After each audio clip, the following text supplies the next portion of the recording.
Prepárate para conocer una nueva etapa de tu año.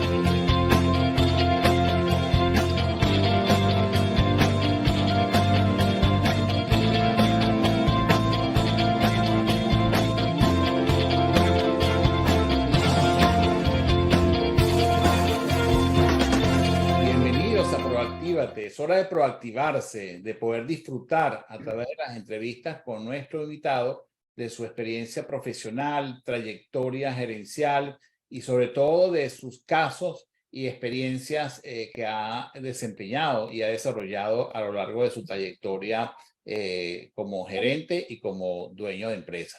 Gracias a todos por estar conectados acá en Proactívate. Les recordamos que estamos transmitiendo en vivo a través de Facebook Live y a través de Instagram por las cuentas de @soy Francisco Duarte por Facebook y a través de @somos Proactive por Instagram.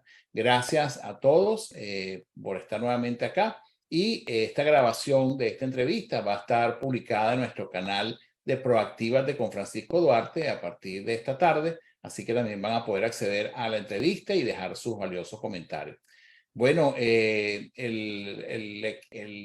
la entrevista del día de hoy, el invitado del día de hoy, es una persona con una enorme experiencia a nivel gerencial y profesional.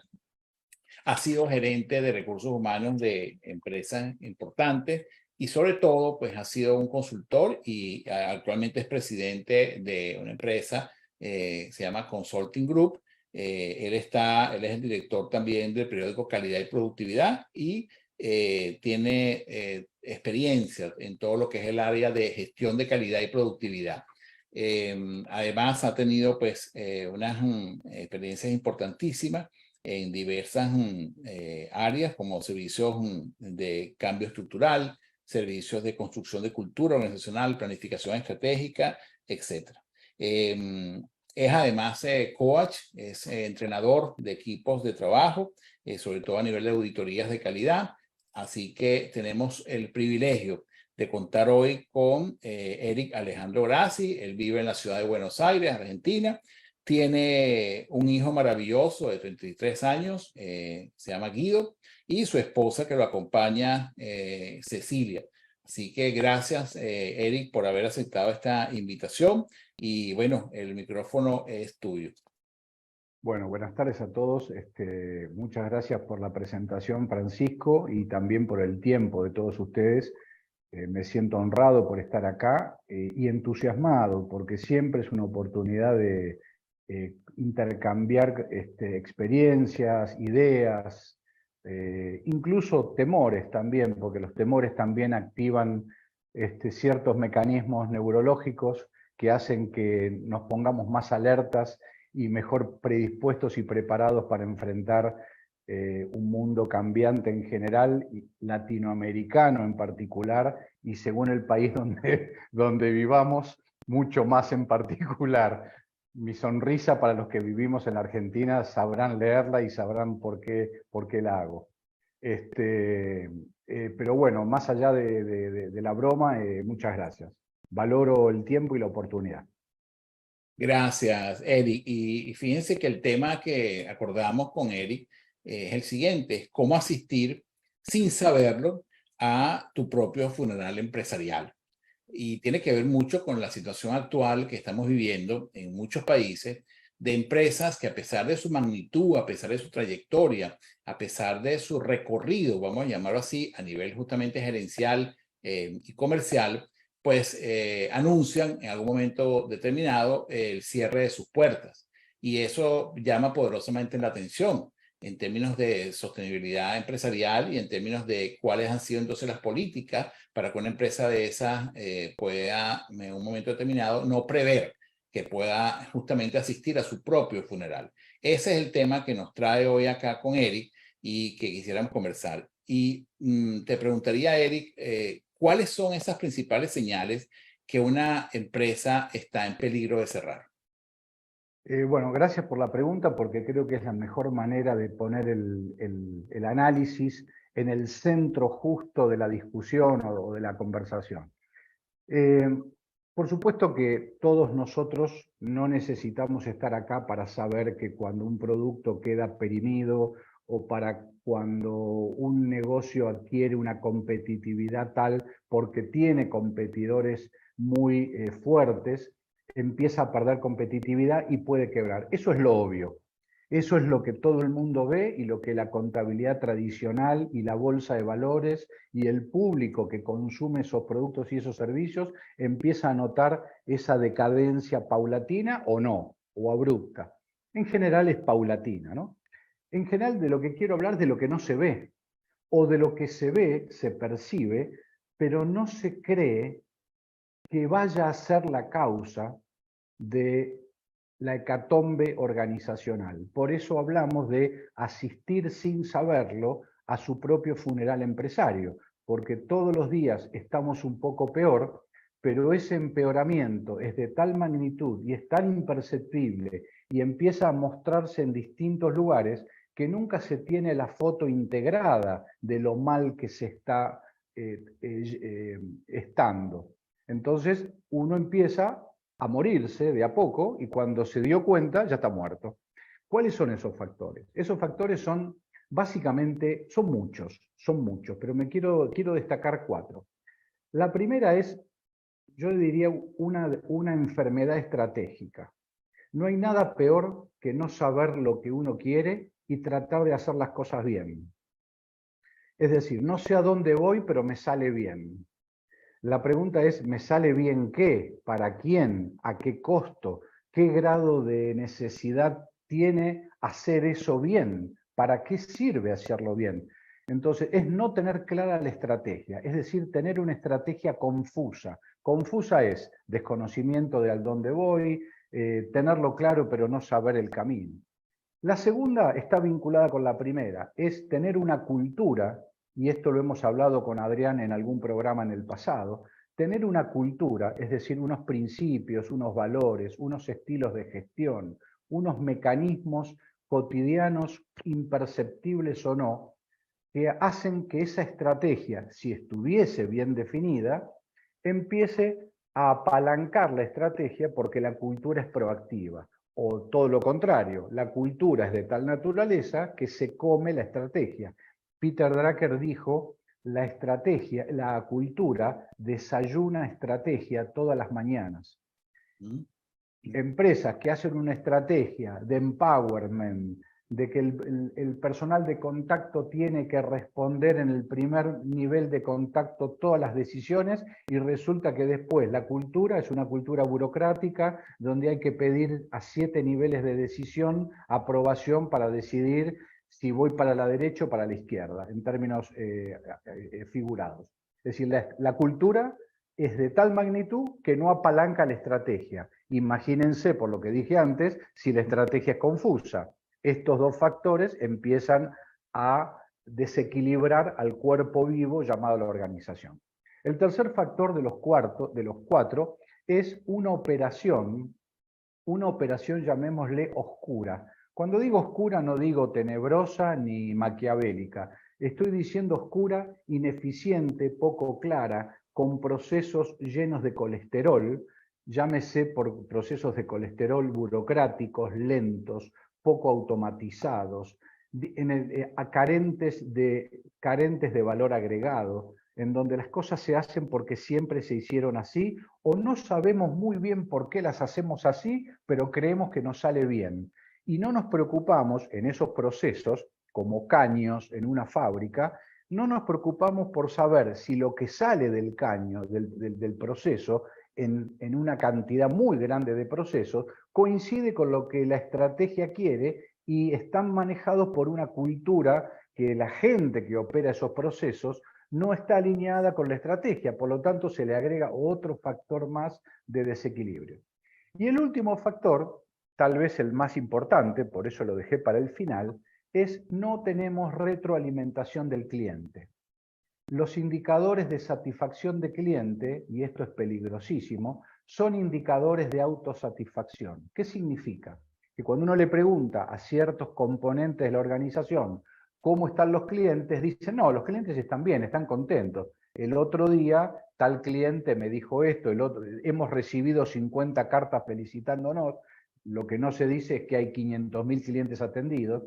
Es decir, no se mide de manera objetiva y no se retroalimenta esa opinión negativa para poder opinar cómo mejorar la organización. Por eso, y con esto cierro la pregunta, sé que el tiempo es tirano, por eso mismo, las quejas, las opiniones no agradables, hay que agradecerlas en una organización, porque es el comentario más importante, más valioso, que gratuitamente los clientes nos están regalando, literalmente.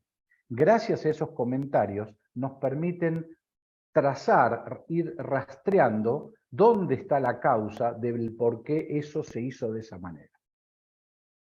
Ya, y fíjate, interesante todo este contexto que nos indicas, Eric, en función de estas razones, ¿no? De por qué justamente pues, la empresa corre el peligro de cerrar.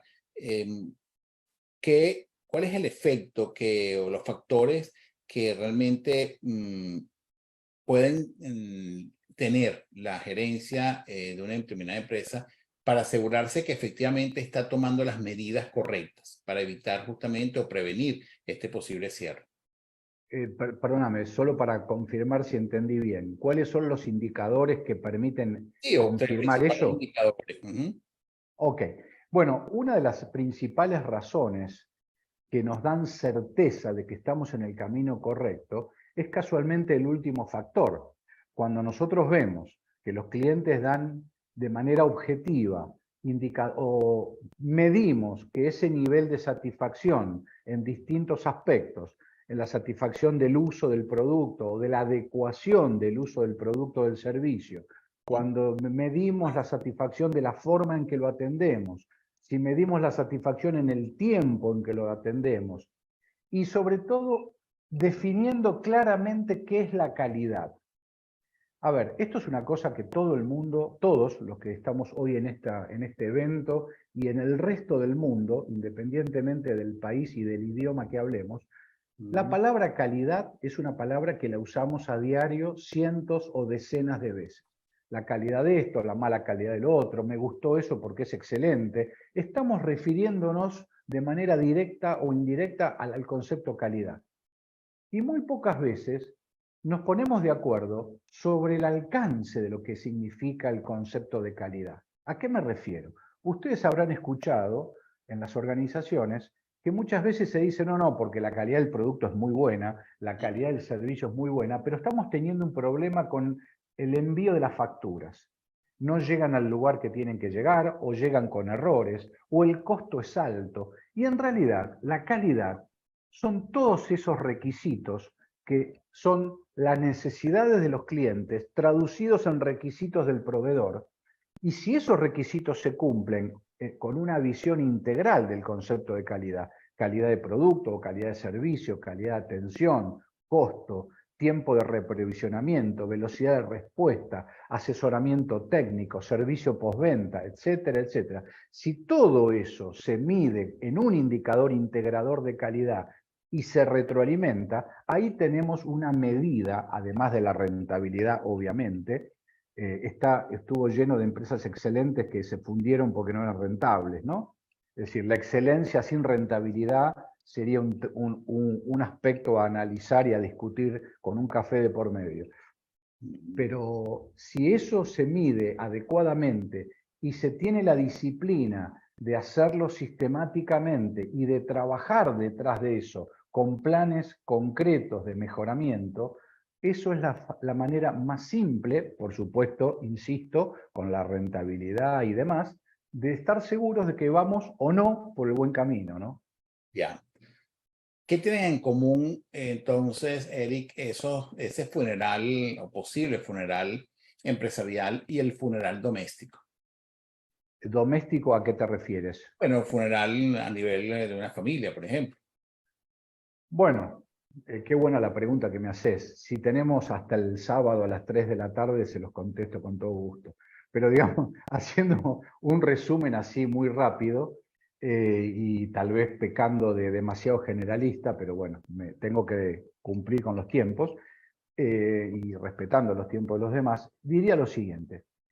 ¿Por qué fracasa una familia? ¿Por qué fracasa una pareja? ¿Por qué fracasa una relación? Que en definitiva, relaciones de amor o relaciones interpersonales en una empresa, siendo cuestiones distintas, están regidas por mecanismos equivalentes. No digo iguales, digo equivalentes, análogos, parecidos. No son dos gotas de agua, pero son muy parecidos. Es la mala comunicación, la falta de un proyecto compartido, la falta de respeto, ¿sí? Y el compromiso, o la falta, mejor dicho, de compromiso, de involucramiento con la organización. Cuando estos cuatro factores, falta de involucramiento y compromiso, falta de respeto, falta de un proyecto compartido, y comunicación no eficaz, estos cuatro virus empiezan a horadar todos esos cuatro factores que dije al principio, la estrategia, la cultura, los procedimientos y el personal. Todo eso empieza a infiltrarse en esas cuatro columnas que sostienen la vida institucional, y empieza todo a desmoronarse, como un muelle de madera al lado del mar.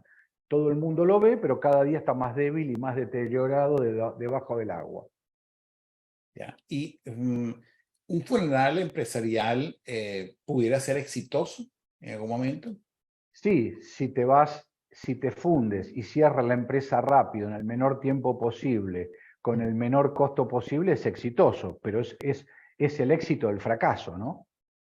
Ya. Ahora, si la pregunta por al revés es si podemos evitar exitosamente, mejor dicho, si lo evitamos es exitoso, si podemos evitar el funeral tratando de darnos cuenta si estamos en el camino de ignorar nuestro funeral y lo detectamos y podemos revertir el proceso, sí, definitivamente. Nosotros hemos asistido en muchos procesos de empresas. De hecho, hay una empresa hoy que está volviendo a trabajar con nosotros después de 20 años, que en la década del 90 estuvo en una situación muy dramática porque se le caía la recaudación. El gobierno había abierto la competitividad y los clientes cautivos ya no eran más cautivos y podían elegir otros oferentes, por lo tanto le caía la venta, los costos le aumentaban y los proveedores le clausuraban el servicio porque no podía pagar, y había que salir de una ecuación donde era un pullover corto: menos ventas, más costos, servicios cortados, personal temeroso de que todo se fuera a la muerte. Bueno, esto por suerte no sucedió.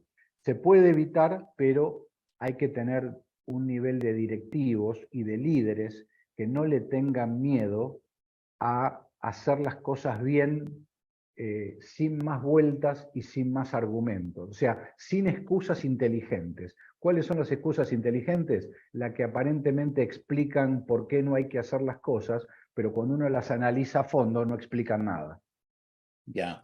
Y en ese sentido, ¿qué preguntas, Eric, puede hacerse un empresario en la actualidad? ¿Cuáles serían esas preguntas claves que debería hacerse un empresario? Para evitar caer en su propio funeral. Así es. ¿Estoy ganando dinero o lo estoy perdiendo? ¿Cuál es la evolución de mis ventas? ¿Cuál es la evolución de mi personal, del perfil de personal que tengo? ¿Cuál es la evolución? Me refiero a la tendencia. Yo puedo ir así, pero también puedo ir así. La tendencia siempre marca hacia dónde voy, hacia peor o hacia mejor, según de qué esté hablando. ¿Cuál es la vigencia de mis productos? ¿Cuáles son, en el corto, mediano y largo plazo, la adecuación de mis productos y servicios a las necesidades cambiantes de mi mercado? ¿Cómo está preparada la organización para enfrentar lo que necesitamos como empresa para sobrevivir y crecer en los próximos 10 años? Y por quantum o partes, 10 años, 7 años, 4 años, 1 año. Y empezar a desglosar de 10 para atrás. Y lo último, uno de los problemas que tenemos, y esto lo omití mencionar con las disculpas del caso, Nosotros tenemos una cultura gerencial, a mi juicio, marcada por el pasado y poco basada en el futuro. Nosotros estamos acostumbrados a ver indicadores de rentabilidad, de costos, de lo que sea. Pongan ustedes un indicador y van a ver que es mirando hacia atrás. Y en base a lo que me dio el atrás, el pasado, establezco lo que voy a hacer y quiero hacer a futuro. Esto no está mal. Lo que pasa es que es un corset que si uno no es consciente de esa práctica, es un corset. Está limitando las máximas posibilidades de crecimiento. Entonces, ¿cuál sería la fórmula? Si es que hay una fórmula. ¿Qué necesito hacer y a dónde quiero estar en qué tiempo? ¿En un año, en 2, en 3, en 10, como dije? Y de ahí para atrás, viendo de dónde vengo, tengo las dos imágenes, a dónde quiero estar y dónde estoy y cómo me viene yendo. Entre ese punto y a la velocidad que vengo, ¿cuánto tengo que acelerar para pasar de este estadio, que puede ser bueno, regular, malo o excelente, para llegar a donde quiero? Pero siempre estableciendo este desafío. Tengo que lograr esto en 10 años. Muchas veces me dicen, y con esto cierro, bueno, pero uno no puede dominar todas las variables del mercado. Uno no puede dominar la economía, yo no puedo dominar, yo vivo en la Argentina y somos máster y somos PhD en dominar las sorpresas que nos depara siempre nuestro bendito país. Que tenemos todo, somos un Fórmula 1 y lo usamos para ir a comprar el pan, en vez de jugar el Gran Premio, ¿no? Tenemos una bicicleta de carrera y la usamos para pasear por el jardín. ¿Qué es lo que manda? Yo siempre les digo lo mismo. Imagínense el navegante. Un navegante, ¿qué es lo que tiene claro? Tiene claro a dónde tiene que llegar. Un navegante que está en una regata, la quiere ganar. Tiene claro la trayectoria, tiene claro por dónde viene el viento, no tiene claro por dónde va a cambiar el viento, tiene claro el viento en este momento, pero no sabe cómo va a venir después.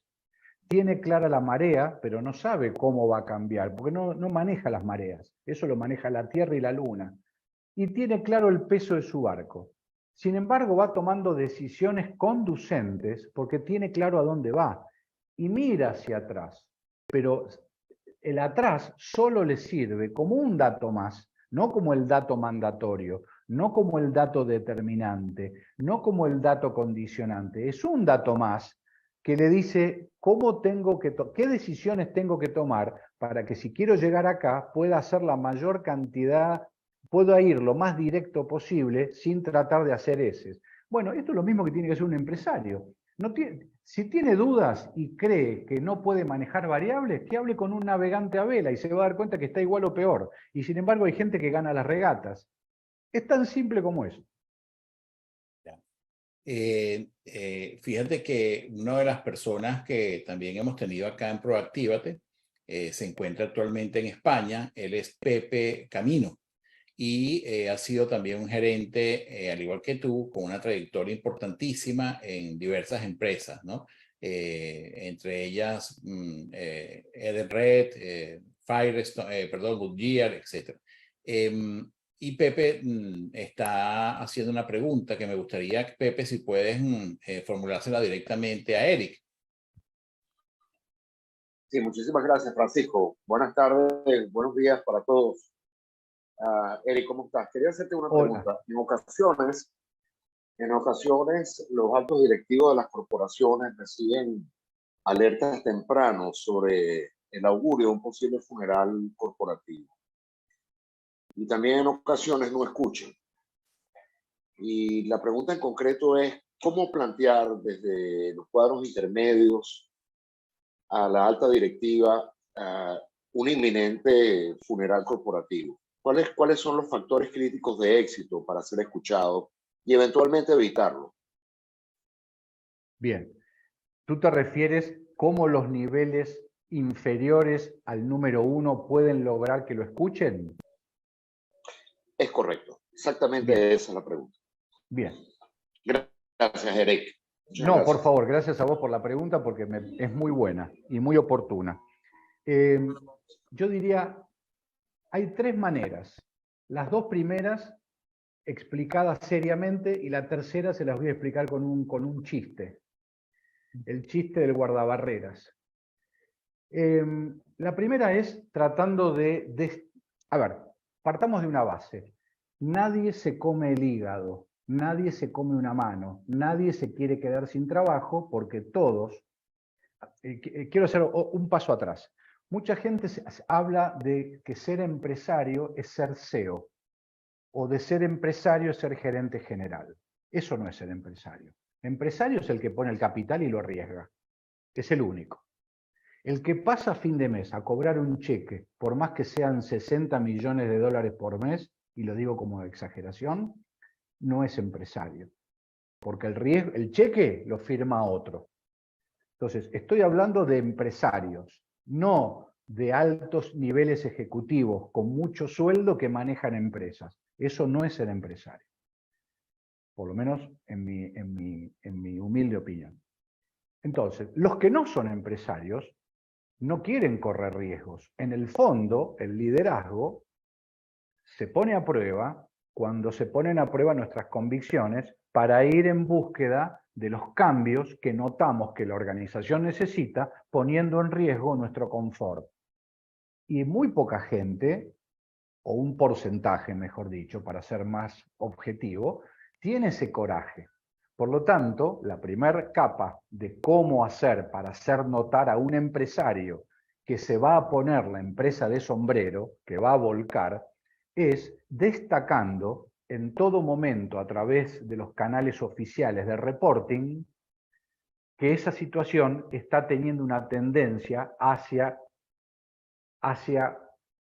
el funeral, o hacia la pérdida de rentabilidad, o hacia la pérdida de clientes, o hacia la pérdida de personal clave, o todo eso junto con distintos niveles o proporciones. Ahora uno podría decir, bueno, pero ¿qué pasa si eso no funciona? Muy bien. La segunda capa es aprovechar la fuerza, como en el judo, aprovechar la fuerza del oponente. En este caso no es un oponente, es un aliado, que son los clientes o los competidores. Es mostrar lo que los clientes opinan y cómo vienen opinando, porque sin duda esa opinión va a ir mostrando el deterioro, gradual o abrupto. Y si eso no alcanza, yo diría 4 niveles. El tercer nivel, la rentabilidad, va a ser un buen indicador. Y si eso no alcanza, yo diría que es como dice el chiste del guardabarrera, llamen a la vieja. Resulta que había una vez en un campo, en un camino desierto, una barrera. Y había una vía de tren, de doble vía, y había una barrera. Y la compañía de ferrocarriles estaba buscando un encargado del paso a nivel. Acá en la Argentina hay puestos donde pasan trenes, entonces como la ruta está es una ruta muy poco transitada, baja la barrera y el guardabarreras le avisa a los trenes que pueden pasar porque la barrera está baja. Y generalmente usan banderas, usan un farol, usan una linterna. Entonces viene el jefe de personal y entrevista a un gaucho que estaba en la zona, que vivía en un pueblo. Y le decía, bueno, mire, ¿usted quiere ser guardabarrera acá en este páramo, en este pasaje desierto? Sí, señor. Bueno, a ver, le voy a hacer una prueba muy simple. Vienen 2 trenes de frente. ¿Usted qué hace? Bueno, yo lo que hago es agito la bandera roja para mostrarle a los trenes. Dice, no, es de noche, no lo ven. Bueno, no es de noche, no me sirve la bandera roja. Bueno, lo que hago es prendo el farol, que tiene de un lado rojo y del otro lado verde. No, no tiene fósforos. Bueno, es de noche, no tengo fósforos, no me ven.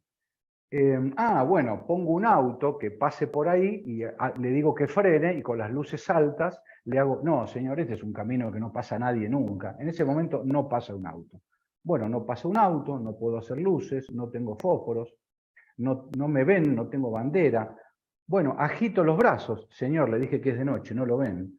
Bueno, no puedo hacer. Entonces vuelve a... Dice, entonces llamo a la vieja. Le dice, no entiendo. Llamo a la vieja. ¿Quién es la vieja? Oh, perdone, le dice, discúlpeme, yo le digo la vieja a mi señora. Y discúlpeme, el guardabarrera confundido le dice, discúlpeme, no entiendo cómo llamando a su señora usted va a evitar que choquen los 2 trenes de frente. No lo evito. Le digo, mirá querida cómo van a chocar y se van a hacer bolsa 2 trenes de frente en breve. Es decir, lo inevitable hay que esperar que suceda y dejar que suceda para que en una de esas el daño no sea tan grande y al que uno le avisó con una capa, con 2 capas, con 3 capas, sucede, que se dé cuenta con el choque que se equivocó. Ya. Bueno, gracias por la respuesta, Eric. Sí, efectivamente, pues sucede eso, ¿no? Realmente en términos de previsiones. ¿Qué tipo de herramientas a nivel gerencial consideras que son útiles en este momento para justamente poder prevenir, si se puede decir ese caso, este tema de los funerales empresariales? Bueno, diría 5 herramientas o 5 recursos, más que nada, porque herramientas hay muchas. 5 recursos a los cuales uno podría apelar. La primera es tener un buen backup, un buen elenco, un buen equipo de asesores externos. Uno o varios, según los aspectos necesarios. ¿Por qué? Porque si son buenos y si son objetivos y tienen experiencia, van a aportar objetividad. Alguien dijo una vez, es mejor ponerse colorado de entrada y no amarillo todos los días. Un buen elenco de asesores lo que va a hacer, si tienen el coraje y la certeza y la personalidad que se necesita, van a saber poner los avisos tempranos. No menos importante que esto es un buen elenco de alta gerencia, es decir, gerentes comprometidos, gerentes seguros y gerentes bien informados. Tercero es tener una cultura ágil, una cultura dinámica que permita moverse con la velocidad que sea necesario. Esto no significa extremadamente rápido, tampoco significa extremadamente lento, con la velocidad indicada. Yo tuve un jefe hace muchos años, yo era muy joven, tendría 24 años, que era un sociólogo, y me dijo, la velocidad ideal para una organización es rápido en el campo de las aspiraciones y lento en el campo de las realizaciones, de forma tal que la resultante de esas 2 fuerzas dé una velocidad apropiada. Y creo que es la mejor síntesis. Y la recuerdo después de casi más de 35 años, porque se verifica. Y por último, ya para terminar, 2 temas más. Uno es un buen sistema de gestión de la calidad, un muy buen sistema de gestión de la calidad. Nosotros lo implementamos desde hace 35 años y nunca, hasta ahora, no hubo un solo caso en más de 120, 130 empresas que lo hemos implementado, en donde hayamos sentido la más mínima duda de que teniendo un sistema de gestión de calidad, es decir, un sistema de gestión que nos permita hacer las cosas bien siempre, desde lo estratégico hasta lo operativo, sea algo que no haya servido para evitar el funeral empresario. Esa es una muy buena herramienta que si se usa bien, no se usa para figurar, sino que esto es como estudiar. Si estudiamos para saber más que para recibirnos, vamos a ser buenos profesionales. Si tenemos un sistema de gestión de calidad que sirva, más allá de que esté certificado o no, va a ser un muy buen aliado para evitar ese fin que vos me preguntabas, Francisco. Claro. Eric, en tu trayectoria pues, gerencial y profesional, ¿cuáles son los principales miedos que has encontrado a la hora de que las organizaciones comiencen a adaptarse a una nueva realidad laboral? Bueno, el miedo para mí, en términos organizacionales, es la incertidumbre que tenemos a que tal vez el cambio nos exija habilidades o destrezas o comportamientos que tal vez no tengamos. Bien. ¿Sí? Es decir, ¿qué es el miedo? Es la incertidumbre de decir, ¿y si ahora tengo que cambiar? En una de esas me piden algo que yo no sepa, no pueda o no quiera hacer. Y no estoy hablando de nada ilícito ni nada poco ético. Eso para mí es lo que está latente en el inconsciente cuando hablamos del cambio. Cambio de todo, de los métodos comerciales, de la cultura, de la estrategia, de las operaciones, de los productos, de los servicios, de la estructura de costos, de los socios, de los empleados, de todo, los cambios. Entonces, cuando eso sucede, ¿Qué pasa? Es lo que veníamos hablando en algún pasaje anterior. La estructura de personal tiene miedos, y si la alta gerencia no administra, no gestiona bien ese miedo, la mejor estrategia, la mejor cultura, la mejor operación, la mejor relación con los clientes va a fracasar, porque el miedo le va a quitar, o sea, va a ser como un corset que nos empieza a atar los dedos, alguna mano, algún pie, alguna pierna o todo. Y gente que puede jugar en la cancha y hacer goles, entra a la cancha con miedo porque cree que va a fracasar. Y eso es algo que se tiene que trabajar, definir y gestionar de antemano, porque se sabe que va a ocurrir, se sabe que va a entorpecer, pero a veces se sabe, pero no se hace nada. Ya. Fíjate, Eric, que aquí en Proactic te lo comentaba pues en nuestras conversaciones iniciales, a través de un proceso de mentoría que hemos recibido, hemos establecido 3 grandes líneas de acción en términos de educación corporativa, que es a lo que nos dedicamos. Y esas 3 líneas de acción son liderazgo todoterreno, coaching organizacional y experiencias de servicio. ¿Qué es para ti un líder todoterreno? Bueno, primero, qué buena pregunta. Gracias por hacérmela. Primero, un líder, ¿quién es? Para mí un líder es la persona que puede influenciar sobre otro. Y es un líder ético. O sea, la ética determina que sea un líder. De lo contrario, Hitler podría ser considerado un líder, ¿sí? Pero para mí Hitler no es un líder y un sacerdote sí es un líder, porque es ético. Entonces, ¿el liderazgo todoterreno qué es? El liderazgo todoterreno es ese líder que puede influenciar sobre otros a pesar de las condiciones adversas, a pesar de que todo nos quite el ánimo, nos quite la confianza, nos quite las ganas de progresar.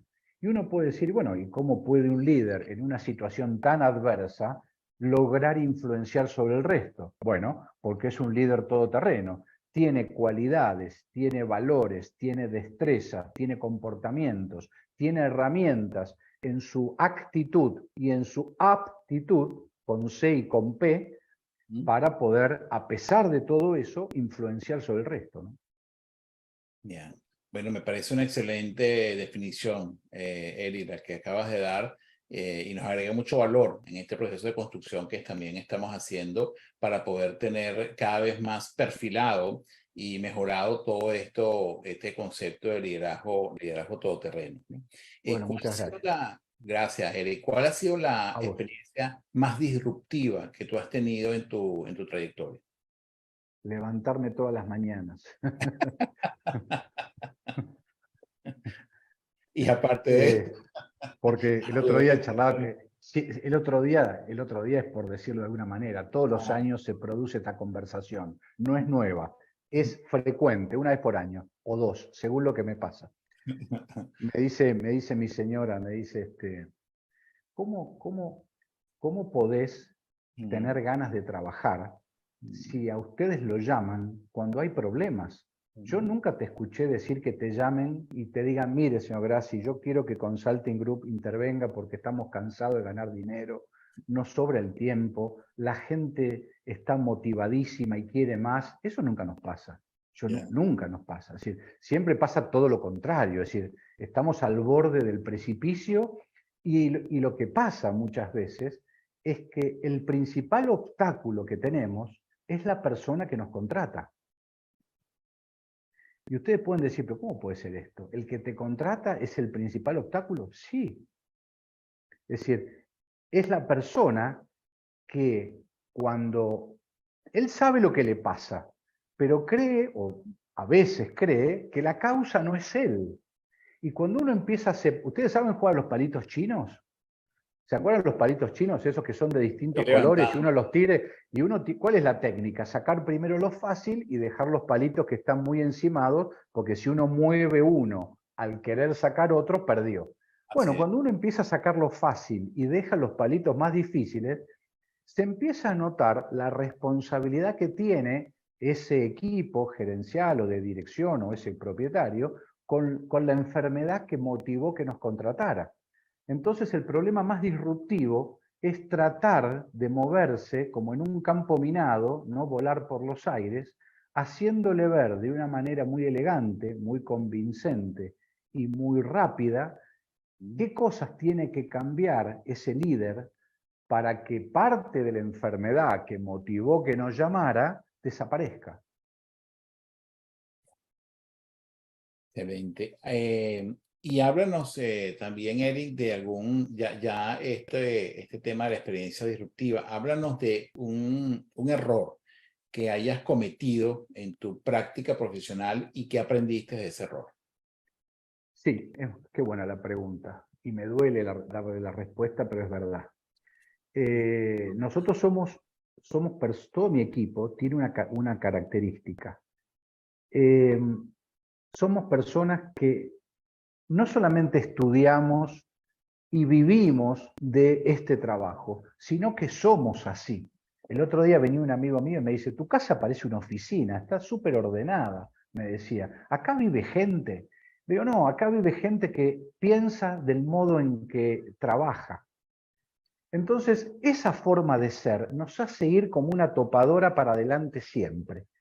Y una vez me pasó, y me pasó tan duro que lo aprendí, y el que se quema con leche cuando ve una vaca llora, dice en el campo, ya no lo cometí más porque me dolió, es haber tratado de ser más papista que el Papa, es haber insistido tanto, haber buscado tantas formas de lograr que el que no quería entender lo entienda, que me terminé enfrentando con esa persona en vez de convencerlo. Me pasó hace como 15 años atrás. Y cuando terminamos el proyecto, me dijo el presidente algo que yo ya lo había visto, pero que no lo quería reconocer porque me había dolido. Obviamente, el ego siempre lo tenemos, vivo, y hay que matarlo. Entonces me dice, si vos hubieras aflojado aquella vez que yo te dije, déjalo tranquilo y dedicate a otra cosa mientras él piensa, pero vos querías ir por el camino más corto, por el más rápido, para que ahorráramos tiempo, y nosotros no queríamos ahorrar tiempo, queríamos lograrlo. Y vos estabas tan preocupado porque fuera el mejor camino y no un camino bueno, que terminamos generando un desgaste. Y tenía razón.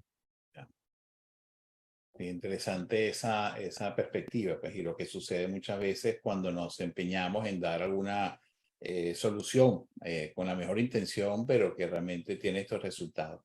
Acá Sí. en el Y bueno, chat, perdóname, y la síntesis es de esto, ¿cuál fue la lección? Que lo ideal es enemigo de lo bueno. así es, sí, aquí decimos lo perfecto es enemigo de lo bueno, ¿verdad? Exactamente.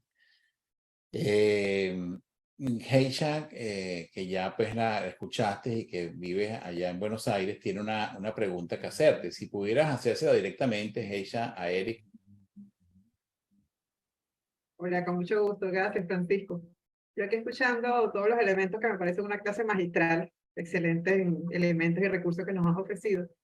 Mi Bueno, preocupación gracias. va hacia las nuevas tecnologías, toda esta gerencia emergente, todos los perfiles emergentes que tenemos actualmente en las organizaciones. Yo reflexionaba acerca de algunos datos estadísticos.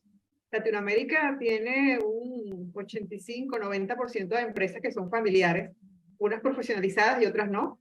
Apenas un 12-13% de empresas totalmente profesionalizadas que tienen consejos de administración y para de contar, que son objetos que pueden cumplir una serie de requisitos como los que hemos escuchado hoy de usted perfectamente. Entonces, viendo estos dos segmentos de empresas, dos tipos de empresas, unas generan el mayor Producto Interno Bruto de las economías, que son las empresas, digamos, familiares y las pymes. Y las otras también, pero tienen cómo, han decidido perdurar y han vivido guerras y saben cómo hacerlo. Mi gran pregunta es que si toda esta tecnología emergente, ¿ok? ¿Cómo lo vislumbra usted a raíz de sus experiencias? ¿Cuál es el futuro de esta gerencia con estas tecnologías emergentes? Si van a perdurar, ¿cómo lo mira desde este escenario y de experiencia que tiene? Digamos, para ver si entendí, tú me preguntas cuál es el impacto que tienen las nuevas tecnologías como la inteligencia artificial, las redes sociales y todas las herramientas tecnológicas que hay en la evolución de las empresas, el impacto en las empresas del hoy y del futuro. en los dos tipos de empresas, tanto familiares como las que están altamente profesionalizadas. Ok, ¿Para dónde muchas va gracias. eso? Buena la pregunta porque es muy actual. Y es una pregunta que a ver, decir estoy seguro, al seguro se lo llevaron preso, dice el dicho, ¿no?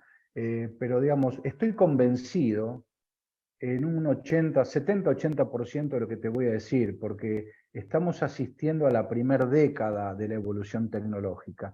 Desde hace 3 o 4 meses, a los que somos usuarios de redes sociales, empezamos a ver publicidad en Instagram de inteligencia artificial, por ejemplo.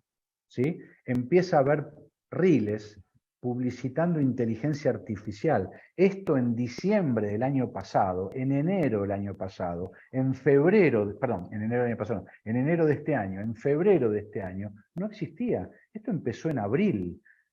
Y si no, fíjense en Instagram, hay publicidades de inteligencia artificial todo el tiempo. Y si quieren, les muestro ahora una en mi celular. Todo el tiempo hay. Con lo cual, digo, esto es muy nuevo todo lo que está pasando. Muy nuevo son una década. Yo me acuerdo cuando era director de operaciones y tecnología en Royal Sun Alliance, que estábamos hablando de que teníamos una... ¿Eh? ¿Perdón? No, una persona que sí. Yo era director de operaciones y tecnología para Argentina y Uruguay para Royal Sun Alliance, que es la empresa más antigua de seguros del mundo. Se fundó en 1710. En el 2006, hagan la cuenta, un poquitito más de una década atrás, nosotros teníamos una web transaccional. Se podían emitir pólizas, consultas, hacer de todo. Bueno, y empezó el tema de Facebook. Estoy hablando 2006. Facebook, que en ese momento tenía 80 millones de usuarios, y nos decían los externos, los asesores, si Facebook fuera un país, tendría 80 millones de habitantes, para dar una idea de lo que sucedía. Y la conclusión era esta: ¿quieran ustedes entrar en redes sociales? Nosotros éramos, las redes sociales, pero todavía no, nuestra web anda muy bien. Y esto que digo, me pasaba a mí, no, nos pasaba a todo el elenco de dirección. Y ellos nos decían una cosa: ustedes pueden estar de acuerdo, pueden no estar de acuerdo. Ustedes pueden querer o no querer lo que quieran. Esto va a suceder. 2006. Estamos en el 2023. 17 años han pasado, casi 2 décadas. Sucedió. Y están todas las empresas en eso. Bien. Ahora voy a hacer este concepto desdoblado en las grandes y en las chicas. Y cuando digo las chicas, no hablo solamente de las pymes. Hablo incluso de un puesto de sándwich al costado de la ruta. Tienen página web, tienen Instagram, tienen Facebook. Y si no me creen, googleen Choripazo. Choripazo es un puesto de chorizos en Chivilcoy, al lado de la ruta, en un vagón muy lindo, tipo americano, que hacen unos sándwiches espectaculares y se los recomiendo. Y es una empresa familiar. ¿Lo conoces, Geisha? ¿Lo conoces? Porque veo que me hace así Geisha en la pantalla. Bueno, se los recomiendo. Chivilcoy Choripazo. Tiene página web. Googleenlo, no me crean. Duden de todo lo que les digo. Googleenlo. Bueno, ¿qué significa esto? ¿A dónde quiero llegar? Y para contestar la pregunta, y ya cierro. Que esto está. Acá la pregunta que no hay que hacer es, ¿te gusta o no te gusta? ¿Me puede gustar o no me puede gustar? ¿Y qué? ¿Y si no me gusta qué? ¿Y si me gusta qué? Hay que usarlo. Porque aparte, mientras nosotros hablamos, el tiempo pasa. Yo tengo 63 años y me agarró la tecnología por mi trabajo, por mi formación. Yo soy ingeniero, me gusta.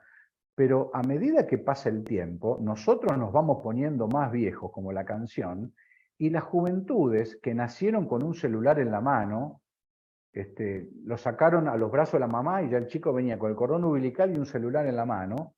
Eso va pasando, eso va creciendo, eso va ocurriendo, y eso va a suceder como el agua. Entonces, para la grande o para la chica, el punto no es combatirlo, el punto es guiarlo. Y el concepto de millennials, ¿a dónde apunta? A la generación de los que usan, a la generación de los que no lo usan. pero todos los procesos que vamos a tener, aplicaciones en los celulares, en fin, todo lo que ustedes puedan, no los quiero aburrir con cosas que ustedes lo ven todos los días por todos los medios que tenemos que nos ahogan. Y con una cosa más, el distingo, la diferencia, no va a estar en esto. El distingo no va a estar en esto. ¿Saben en qué va a estar el distingo? En aquellas personas que naden como pez en el agua, en esto que ya está de vuelta, nos guste o no nos guste, pero que tengan la capacidad de pensar. El dueño de Facebook, los dueños de las grandes empresas de redes sociales, a sus hijos o no les dejan ver las pantallas, a sus cuidadoras por contrato se lo impiden ver, vean las presentaciones de TED de cómo es esto, porque no nos dejan pensar. Entonces, ¿qué es lo que yo sugiero? Sea grande o sea chica la empresa, gente que aprenda a pensar, gente formada en valores, gente formada en conceptos, gente con habilidad conceptual, gente que sepa distinguir entre causa y efecto, gente que sepa priorizar adecuadamente, gente que sepa planificar y anticipar riesgos, que sepa mitigar riesgos, que sepa tomar decisiones de buena calidad, nadando en un mar tecnológico. Ya. Gracias, Eric, por tu respuesta y a Geisha por su pregunta. Gracias. Eric, vamos entrando a unos minutos finales de la entrevista y ahí quisiéramos conocer más a Eric como persona.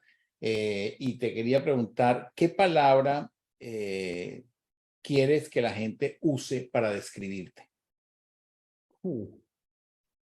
En una palabra, Eric, porque y agradezco. Habíamos dicho que me ibas a hacer una entrevista fácil. Y yo creo que, a ver, yo no sé cuál me gustaría, lo que sí sé es cuál me define. Hay 3 o 4 palabras que me definen. Una que creo me define por lo que me dice la gente, no me gusta autodefinirme, ser autorreferencial, es la tenacidad. Para mí el no se puede no existe. Siempre algo se puede. No se podrá teóricamente todo, pero siempre se puede mucho más de lo que creemos cuando decimos que no se puede. Eso es para mí ley de vida. Lo segundo es el orden. Creo que el orden y la gestión del orden simplifica todo, todo, todo, todo, todo. Lo material y lo espiritual, todo. El orden es la materia prima de cualquier cambio. Y lo tercero, lo tercero, digo bien, la organización. En el desorden del tipo que quieran, no hace falta discutir qué tipo de desorden, cualquiera que pueda ser catalogado desorden, empeora la situación. Yo creo que esas 3 cosas, un tenaz, un ordenado, creo que serían palabras que me definan. Bien. ¿Cuál es la pregunta que nadie te ha hecho, pero que te gustaría que te hiciese? Vamos de mal en peor, Francisco, ¿eh? Esto se está empeorando. ¿Cuál es la pregunta que nadie me ha hecho y me gustaría que me hagan?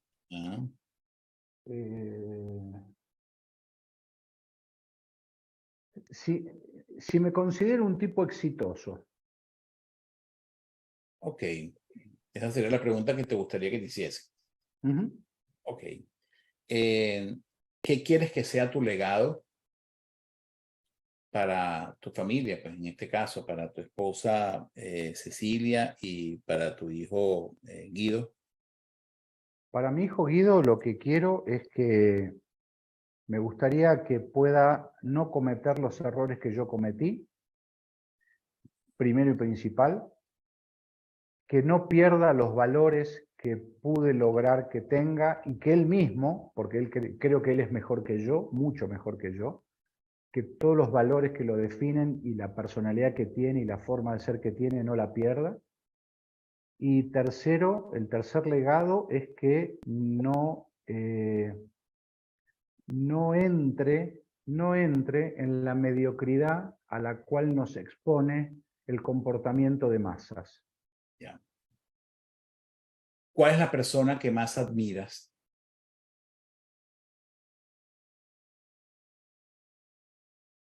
A mi hijo, a mis padres, que me han dado un modelo muy bueno, muy complementario, entre los dos. Yo tuve una madre maestra, un padre militar retirado que después fue empresario, un visionario de mi punto de vista, honestos, trabajadores y muchas cosas más. A ellos, a mi hijo, lo admiro, a mi esposa admiro también, tiene cualidades que yo no tengo. Y también admiro en el fondo y en la superficie a ciertos próceres que yo conocí por estudiar la historia, ¿sí? Por ejemplo, a San Martín, a Sarmiento. Si estudiamos la vida de Sarmiento en la Argentina, en un lugar donde no había electricidad, se andaba a carreta y se leía con vela, y una persona haya hecho lo que ese hombre hizo en esa época, yo digo, para mí era un superhombre. San Martín, que haya cruzado la cordillera a caballo. Hoy no la cruzamos en avión porque nos da fiaca volar. Y este tipo la cruzó con 50.000, no sé cuántos, y enfermo. Para mí son cosas que Claro, que te las causa- pienso, las repienso y no me entran en la cabeza. Ya. ¿Qué es lo que has hecho recientemente de lo cual te sientes orgulloso? Perdón, ahí alguien me pregunta si fiaca es flojera. Perdón, eso es un porteñismo. Fiaca es cuando uno no tiene ganas de hacer nada, es vago, es vagancia. Flojera, me dijeron flojera, sí, perdón, sí. Claro, exacto. Perdón, discúlpeme, Francisco, No, no, si me puedes adelante. repetir la pregunta. Sí, la pregunta es, ¿qué es lo que has hecho últimamente de lo que te sientes orgulloso? Haber sido el fundador, el pionero, el que le pateó los tobillos a medio mundo hasta que fue sí que la Argentina tuviera el Premio Nacional a la Calidad. Año 89, 1989, les voy a contar una anécdota que es buena, para que vean que el no se puede es falso. Nosotros teníamos un periódico, que es el periódico Calidad y Productividad, auspiciado por 7 empresas de primera línea. Renault, Xerox, Hewlett Packard, Grundig, el Banco Provincia de Buenos Aires, que es un banco muy grande, tiene como 500 sucursales, La Serenísima, en fin, muchas empresas. Y yo decía que teníamos que tener un premio como el premio Juran en Japón, como el premio europeo a la calidad, o como el Deming en Japón, etc. Bueno, y no, ¿cómo se iba en un país con el 4.000% de inflación anual, como teníamos en 1989, 4.000% de inflación anual? ¿Cómo vamos a apostar a la calidad? Bueno, hicimos un grupo, llamamos a los 30, yo en aquel momento tenía 29 años, nací en 1960, esto es 1989. Y llamamos a los especialistas en gestión de calidad de muchas instituciones prestigiosas de la Argentina, públicas y privadas, en un muy lindo salón que nos ofreció Xerox, con un catering muy lindo, y le hicimos una encuesta. El resultado, ¿saben cuál fue? Que no era el momento oportuno para tener un premio nacional a la calidad por las condiciones macroeconómicas extremas que vivía la Argentina. ¿Saben qué pasó? ¿Saben qué pasó? Esto en 1989. 1992 se estaba promulgando la ley Premio Nacional a la Calidad. Bien. Okay. Y es de eso, pues te sientes orgulloso como una actividad que Sí, realizaste. señor. Sí, señor. Bien. Y eso es parte del legado que también podría contestar una de las preguntas que me hiciste antes. ¿Quién te desafía para ser cada día mejor? Yo mismo. Bien. ¿Y qué le dices a tu esposa un día como hoy? Gracias por haberme elegido. Qué bueno, qué bueno.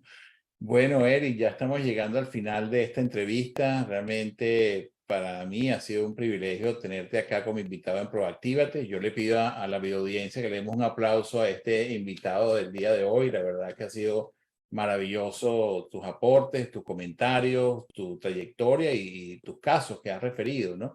Y ese forma parte de este propósito de Proactívate. Así que bueno, les doy las gracias también a todos los que están conectados. También celebro que estamos transmitiendo en vivo por LinkedIn. y a todos los que están en esa conexión por LinkedIn también agradecidos por estar conectados. Gracias a todos los que estuvieron hoy acá y agradecido con también las personas que forman parte del equipo de Proacti.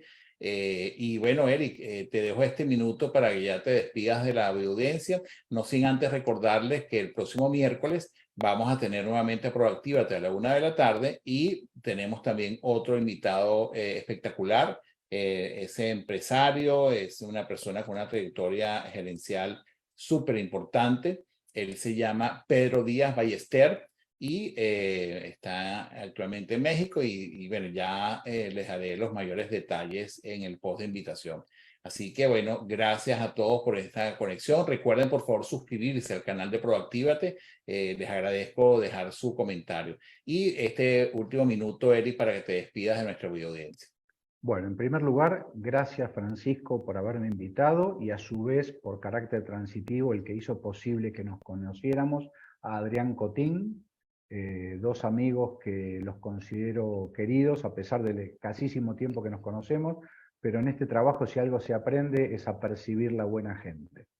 Gracias a tu equipo, Francisco, porque me imagino que deben haber sido los responsables de muchas cosas que hayan hecho posible esto, y también a todos los que asistieron y te siguen y mostraron interés por simplemente escuchar lo que ha sido lo que uno ha podido recoger de muchos años y de una, digamos, de una vocación, porque más que una profesión es una vocación. Yo siempre digo que además de todo, a fin de mes me pagan por hacer lo que hago.